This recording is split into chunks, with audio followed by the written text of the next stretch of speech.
This project used the Golden Retriever dog as the basis for examining the effects of neutering on the risk of developing several diseases found to be common in the breed, distinguishing between males and females.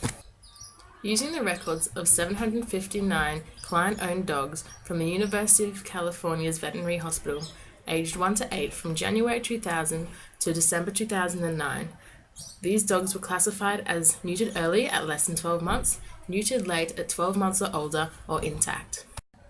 In order for records to be valid, they must contain the animal's date of birth, date of neutering if neutered, and date of disease onset to ensure neutering was prior to disease. The clinic database was scanned for cases of common diseases. Only those with at least 15 cases were included in the study. Cases lacking conclusive diagnostic were not included. Body condition score was also taken into consideration, as excess weight can attribute to the onset of joint disease. Studies suggest neutering may lead to increased body mass. As can be seen, joint disease and cancer was much less common in late neutered male golden retrievers when compared to neutered early or to a lesser degree left intact. Excluding MCT, which was most common in late neutered males.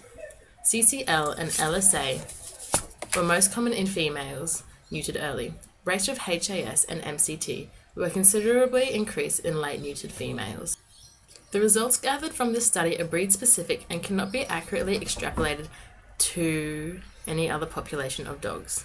The occurrence of all 5 diseases was increased in both males and females when neutered early or late when compared to those left intact. The pathophysiological signs suggest that the role of gonadal hormones in controlling closure of growth plates is a major factor of joint disorders in neutered dogs, especially those neutered early.